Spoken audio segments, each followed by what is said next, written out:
ก็มาพบกันในช่องเฮฮาสตูดิโอ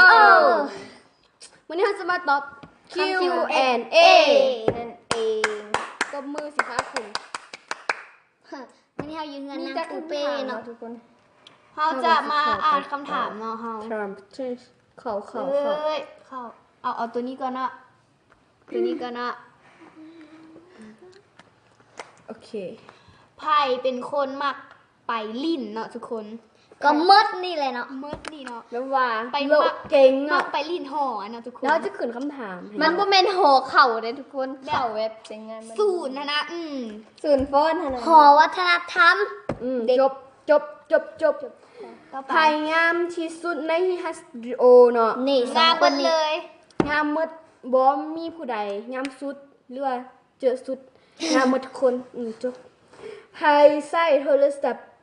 ไหนเด้ไอโฟนจะพลาดเนาะตอบ vivo V5 น่ะซัมซุงเนาะทุกคน G2 ใช่ไหม Oppo Oppo ยัง A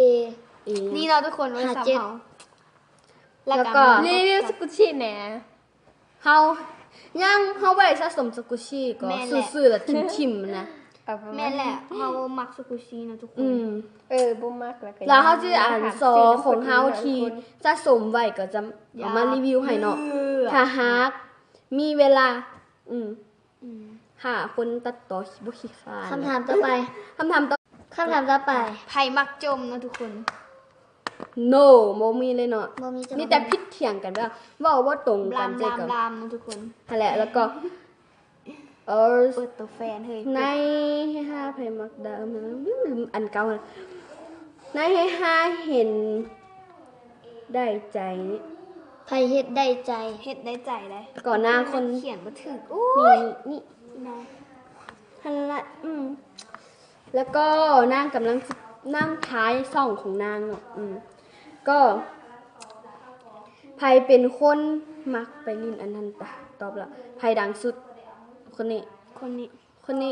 น้อยๆนี่เนาะน้อยๆเลยน้อยเตี้ยๆอันไปเบิ่งคลิปเก่านางหน้าลาวบ่ธรรมดาแล้วก็ไผ่น่ะฮักสุดนี่เนาะเท่าเทียมกันเนาะนี่แต่ว่าคนนี้น่ะฮักสุดแม่นแหละหั่นแหละเนาะเฮือนไผ่ใหญ่กว่าหมูทำไมต้องเป็นฉันด้วยจ๊ะก็เรือนเธอเนี่ยที่สุดแล้วนะจ๊ะไผ่เป็นคนหั่นแหละตอนตอบไปแล้วไผ่เรียนเก่งสุดเนาะบ่มีเท่าเทียมกันเพราะว่ามันของสีของนี่แล้วก็เปิดตัวแฟนทั้งหมดก็เขาจะเขียนรูปให้เนาะอันนี้แฟนนางปูเป้น่ะจิอัดหน้านางนี่แฟนนางเปิ้นบ่แม่นแล้วบ่มี แล้วก็แฟนของนางกุยลิงเฮาเนาะอันนี้มีแฟนก่อนหมู่เนาะแล้วก็ในเฮฮาไผมีแฟนก่อนหมู่นี่เด้ก็เว้าแล้วเนาะทุกคนแล้วก็ไผรวยที่สุดนี่เนาะสตูดิโอนี่เนาะทุกคนนี้นี่แหละแล้วก็ไผเป็นคนดีที่สุดเท่าเทียมกันบ่มีไผเนาะเท่าเทียมกันแล้วก็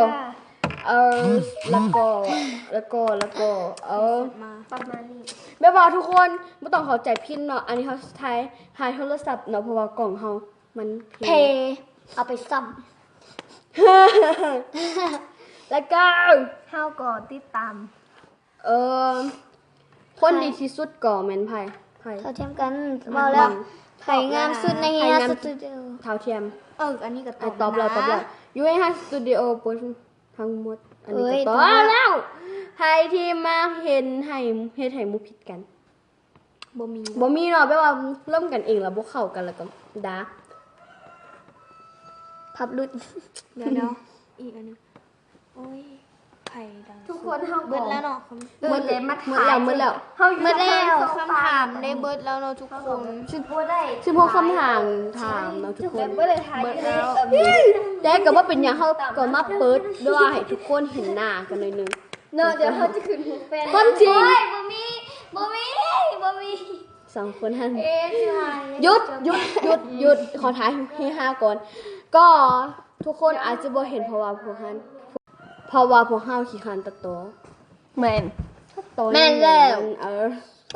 มีคำถามหนึ่งได้เลย แบบเฮิงๆล่ะ ใครแต่งหน้าวันฮาโลวีน แมนนี่เดี๋ยวเฮาจะคือหัวแฟนนางนี่เนาะนางเมนตาให้เบิ่งนี่ อย่าเฝ้า เลย ห้ามคัดไทยให้ห้าก่อน ก็อะไรเนาะทุกคนเราจะแต่งวันหน้าเฮาแต่งหน้าฮาโลวีนแม่นเฮาก็จะมาแต่งให้แต่ว่าหากมีเวลา แล้ว เธ ก็ ออยู่ตรงนั้น นี่ต้องไปตายไอ้ติ๊กต้องไปเจอนะ มีคนอยู่เบื้องหลังเลยเนาะทุกคนแต่ว่าเฮาสิบ่ถ่ายให้เบิ่ง อย่านาง ไม่บอกไม่พูดไม่กล้า บ้านํกันบ่นั่นแหละ แล้วก็จะรู้ว่ารักหรือเปล่า